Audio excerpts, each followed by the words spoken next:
아멘. 인생의 모든 자리가 고, 저, 좋은 일이 있고 나쁜 일이 있다는 것을 우리는 삶을 통해서 알고 있습니다. 그런데 기억하셔야 돼요. 예전에 한 집사님께서 사업을 이제 하셨는데 젊은 나이에서부터 사업을 해서 제가 알기로는 동대문에서 리어카를 끌고 옷을 사서 막 이렇게 팔고 했던 것 같아요. 지금은 이제 큰 사업을 이제 이루시면서 중국에도 진출하시고 큰 기업으로 성장했습니다. 그런데 이분이 이제 여기까지 오는 데 있어서 얘기하는 거예요. 몇 번을 도망을 다니고 부도가 날 지경이 되고 너무나도 힘들고 어려운, 또 사기도 당하고 또 많이 물건을 사놨다가 아무것도 안 되게 끝나는 경우도 많았고, 그러니까 한두 번 아니게 여러 일들을 겪었다는 거예요. 그래서 그때 그 자리들을 다 어떻게 감당하셨어요? 라고 물어봤습니다. 오늘 너무 힘들었는데 생각해보니까 이전에도 힘들었다는 거예요. 근데 그 힘든 시간들을 자신이 기도하면서 버티고 견디고 왔었고, 그럼 오늘도 여전히 힘들고 어려운 일이 있을 때 기도하며 또 믿음의 자리 지키고 버티면 또 반드시 기회는 온다. 이런 확신을 가지고 이전의 바닥의 자리를 기억하면서 오늘의 바닥을 견뎠다라고 얘기하더라고요. 정확하게 얘기하면 이전의 바닥의 자리에서 하나님을 붙들었던 자리를 놓지 않았고 그 기억이 이 몸에 배어 있는 거예요. 그래서 여전히 바닥으로 치고 나아갈 때는 이 바닥을 끌어낼 수 있는 유일한 방법이 하나님 앞에 서는 것밖에 없었다라고 이야기합니다. 여러분, 어떤 인생이 평탄한 인생을 살 수 있겠어요? 어떤 인생이 아픔 없이 살아갑니까? 여러분, 제가 말씀드렸잖아요. 인생에는 다 굴곡이 있고 아픔이 있고 상처가 있습니다. 그런데 여러분, 이 성도의 고난이 좀 더 다른 이유, 성도가 고난을 당하지만 좀 다른 것을 누릴 수 있는 이유가 무엇인가? 바로 하나님 때문임을 놓치지 않는 여러분 되시길 예수님의 이름으로 축원합니다. 여러분, 하나님을 붙들고 있기 때문에, 정답을 붙들고 있고 인생의 완전을 붙들고 있기 때문에 우리가 하나님을 놓치지 않으면 여러분 그 모든 자리를 하나님이 인도하신다는 거예요. 제가 말씀드렸잖아요. 지금은 부분적으로 보고 부분적으로 알지만 그때가 되면, 그때가 돼서 주님을 만나면 뭐예요? 하나님이 나를 온전히 아신 것처럼, 주님이 나를 온전히 아신 것처럼 우리도 온전히 알리라. 그게 우리에게 주시는 하나님의 놀라운 말씀이에요. 그게 사랑이라는 거예요. 지금 모르지만 내가 너희를 사랑한 것을 기억하라. 여러분, 자녀가요, 부모가 나를 사랑한다는 확신만 흔들리지 않으면요, 삶의 자리가 뒤틀리지 않아요. 그런데 부모가 나를 사랑하나? 부모가 나를 정말 아끼나? 라는 의심이 들기 시작하면 삶의 자리에서요, 흔들리고 불안해지기 시작합니다. 사람이요, 자기가 사랑하는 사람에 대한 안정적인 마음만 있어도요, 무엇을 하든지 지치거나 넘어지지 않습니다. 여러분, 오늘 여전히 부족과 결핍의 자리, 상처와 아픔의 자리가 있는 그 삶의 자리가 우리에게 계속 될 텐데 우리는 어떻게 이 자리를 감당해야 될까? 오늘 요셉과 형들의 이야기를 통해서 한번 살펴봐야 됩니다. 오늘 본문을 보다 보면요, 다시 요셉이 재차 강하게 그들을 정탐꾼이라고 몰아붙이기 시작합니다. 제가 말씀드렸잖아요. 42장에 가장 많이 등장하는 용어가 이 정탐꾼이다. 니네는. 아니, 왜 요셉은 이렇게 형들을 밀어붙일까요? 처음에 15절에는요, 너희는 이같이 하여 너희 진실함을 증명할 것이라 바로의 생명으로 맹세하노니 너희 막내하고가 여기 오지 않으면 너희가 여기서 나가지 못하리라. 지금 바로의 생명을 걸고 지금 맹세시킵니다. 그러니까 이 얘기는 뭐예요? 바로의 힘을 내가 다 써서라도 너희가 아우를 데려오지 않으면 여기서 나가게 하지 못한다는 거예요. 여러분, 바로 세상의 힘의 자리는요, 강압과 힘과 억압의 자리입니다. 힘의 논리에 의해서 움직이는 자리라는 거예요. 그러니까 지금 이들에게 먼저 겁이 들어가, 겁주기에는 가장 좋은 말이겠죠. 내가 바로의 생명을 걸고, 이 얘기 뭐예요? 요셉이 어떻게 총리가 왕의 생명을 겁니까? 그런데 그럼에도 불구하고 그 정도로 너희가 아우를 데려오지 않으면 나는 절대 너희를 내보내지 않는다. 다시 한번 16절 보세요. 너희 중 하나를 보내어 너희 아우를 데려오게 하고 너희는 갇혀 있으라. 내가 너희 말을 시험하여 너희 중에 진실이 있는지 보리라. 또 다시 바로의 생명으로 맹세하노니 그리하지 아니하면 너희는 과연 정탐꾼이니라. 여러분, 여기서 내가 진실함을 증명하겠대요. 이 증명은 시험에서 파생된 단어입니다. 검사하고 조사하겠다. 나는 너희가 정탐꾼이 맞다고 생각하고 너희 하나를 보내어서 아우를 데려오라고 합니다. 그러면서 그냥 3일 동안을 감금해버려요. 여러분 뭐가 생각납니까? 이전과 달라졌죠. 이전에 형들이 요셉을 구덩이에 가둬버렸어요. 근데 이제는 요셉이 형들을 감옥에 가둡니다. 야, 요셉이 자신에게 주어진 적절한 고난으로 형들을 감옥에 가두었습니다. 통쾌하죠. 여기까지가 우리 인간의 복수입니다. 내가 당한 대로 그대로 갚아주는 것. 여러분 그런데 요셉이요 여기서 멈추지 않죠. 세상의 방법은 이거예요. 바로의 생명을 걸고 이야기하는 건 받은 대로 돌려주고 또 받은 대로 갚아주는 것이었어요. 근데 더 큰 벌도 내릴 수 있어요. 그런데 이제 요셉의 생각이 달라집니다. 요셉은요 요셉이라고 하는 이름과 총리라는 자리에서 생각하지 않아요. 어떤 자리 생각하는 거예요? 지금 그가 하나님의 기준에서 지금의 이 자리를 내려다보는 생각을 하게 됩니다.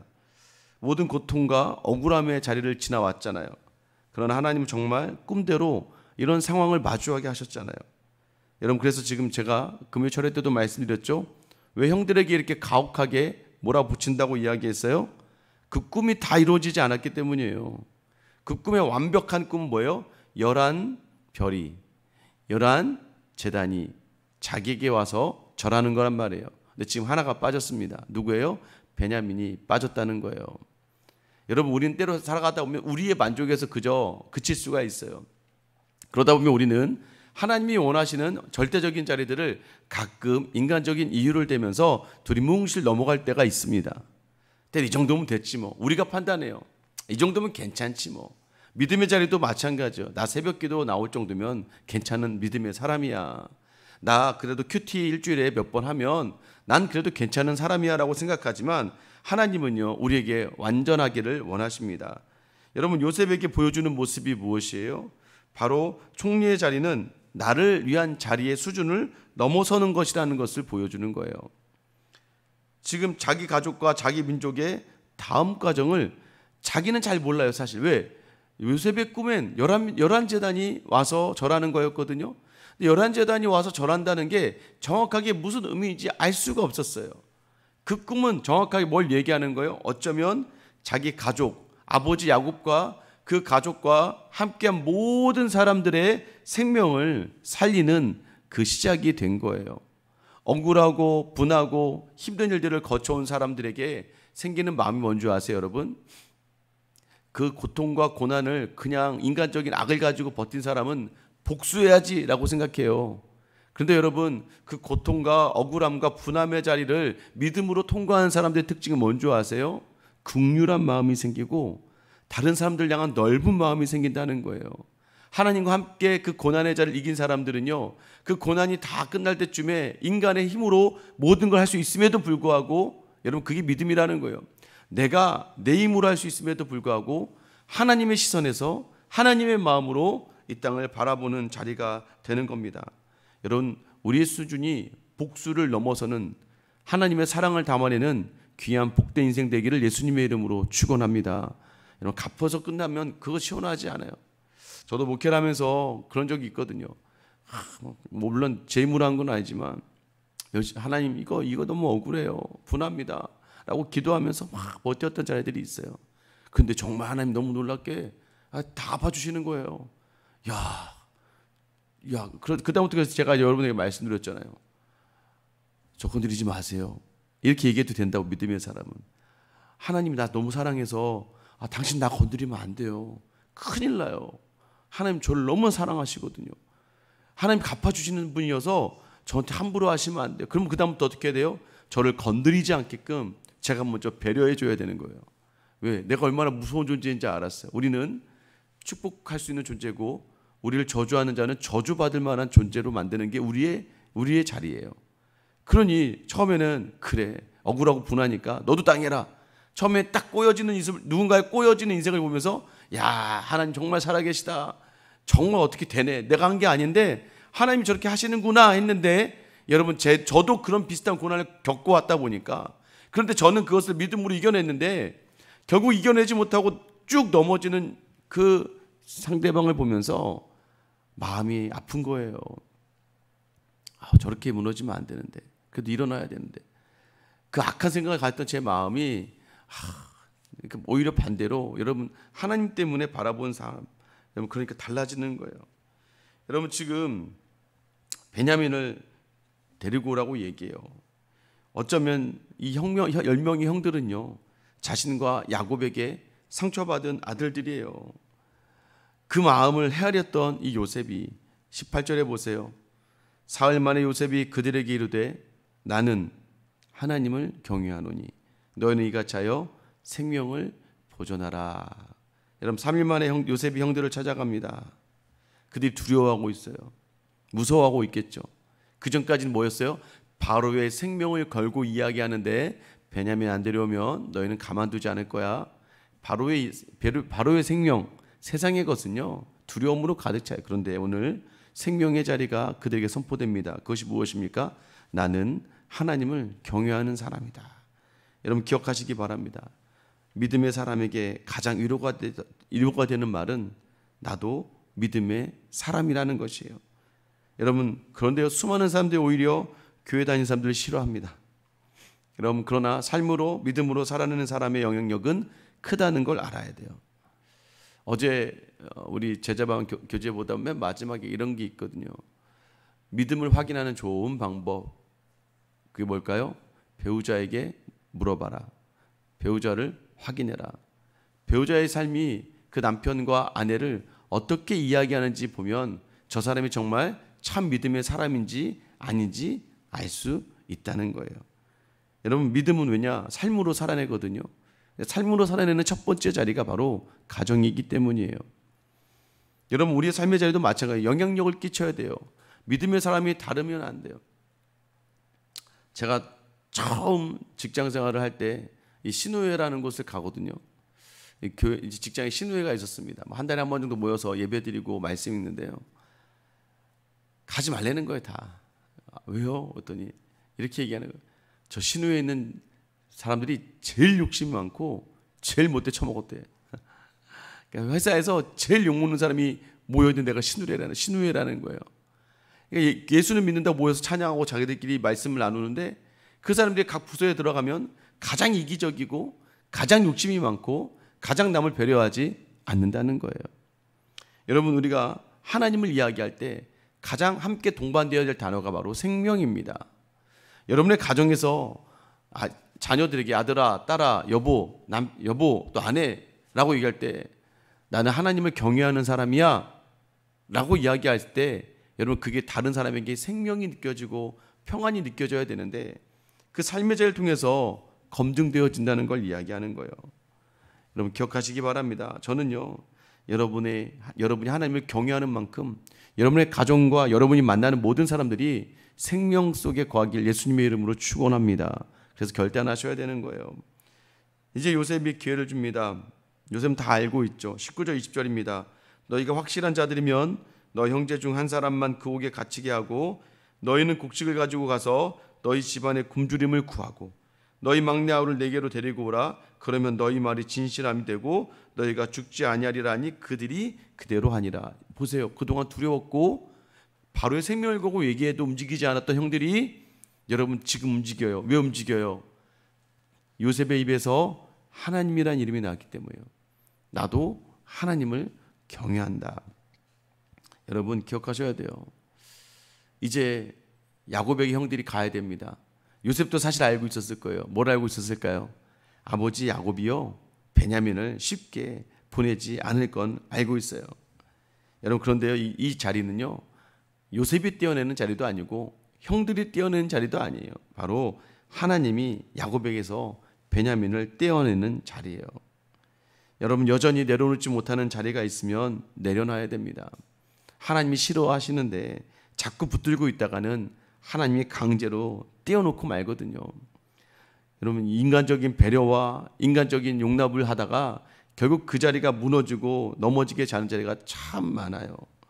여러분 하나님은요 기근을 통해서 때로는 세상의 힘을 통해서 내려놓아라 라고 말씀하시는 거예요. 여러분 우리가 그러지 않습니까? 자녀가 무언가를 포기했다는 말을 들으면 참 어이가 없어요. 그러지 말라고 부탁도 하고 또 어떻게 해요? 계속해서 그 이야기를 합니다. 그런데 여러분 답은 딱 하나밖에 없어요. 그 자녀를 더 사랑하고 더 사랑하고 더 사랑하면서 그 아이가 인생의 모든 자리를 깨닫도록 하나님 앞에 내어드려야 됩니다. 이 사랑이요, 내가 하나님을 경외한다는 것을 드러내는 삶이 되어야 된다는 거예요. 요셉이 뭐라고 했습니까? 우리 18절 같이 읽을게요. 18절 시작. 사흘 만에 요셉이 그들에게 이르되 나는 하나님을 경외하노니 너희는 이같이 하여 생명을 보존하라. 하나님을 신뢰하고 따르라는 겁니다. 여러분, 오늘도 여전히 두렵고 막막하고 어렵고 힘들지만 여러분, 우리의 생명의 자리는 어디서 납니까? 여호와를 경외하는 자리에서 나는 거예요. 오늘 하나님을 경외한다고 고백하세요. 하나님, 전 하나님을 경외합니다. 하나님, 전 하나님을 사랑합니다. 하나님, 저는 하나님만 따릅니다. 오늘 하루의 자리가 내 뜻과 다르다 할지라도, 또 너무나 고통과 또 너무나 서운함과 억울함과 분함이 있다 할지라도 오늘 우리가 하나님을 경외하기에 우리를 요셉과 같이 사용하시고, 우리가 하나님을 경외하기에 야곱의 모든 실수를 덮으시며 그 모든 죄를 회복으로 인도하신 것처럼 우리가 하나님을 경외하기에 이 10명의 형들이 절대 12지파의 시작이 될 수 없는 그러한 사람들인데도 불구하고 그 10명의 사람을 들어 12지파라는 이스라엘 안에 담게 하시는 하나님을 경외하기에 오늘도 나의 부족과 연약과 또 때로는 나의 교만과 낙심 가운데서도 여전히 나를 가장 좋은 곳으로 인도하실 그 하나님을 경외합니다라고 고백하며 이 한 주를 넉넉하게 보내는 저 여러분 되시길 예수님의 이름으로 축원합니다. 기도하겠습니다. 사랑의 하나님 아버지, 우리의 삶의 생명의 단어는 바로 하나님입니다. 하나님, 우리가 살아야 될 방법도 하나님을 경외하는 것입니다. 하나님, 여전히 우리의 삶의 자리가 두렵고 또 때로는 너무나도 의심이 되고 무섭고 분하고 억울할 때 하나님, 우리가 하나님을 경외합니다. 이 믿음의 고백으로 담대히 나아가게 하여 주시옵소서. 자세히 돌아보니까 고난 중에도 하나님 일하고 계시고 있습니다. 고난 중에도 하나님의 능력은 여기저기에서 시작되고 있다는 것을 알고 있습니다. 오늘도 그 은혜를 우리에게 주셔서 죽어가야 될 야곱의 가족은 요셉이 감당해낸 고난의 자리에서, 그가 하나님을 경외한 자리에서 그 야곱의 가문의 모든 자리가 회복으로 인도되어지는 과정을 보게 됩니다. 하나님, 오늘도 연약하고 부족한 우리이지만 우리를 통하여 우리의 가정과 이 교회와 주변에 있는 많은 사람들이 생명 안에 거하는 하나님의 선한 영향을 끼치는 믿음의 사람들 이번 한 주간 살게 하여 주시옵소서. 오늘도 여전히 우리를 인도하실 우리 주 예수 그리스도의 이름 받들어 기도드립니다. 아멘.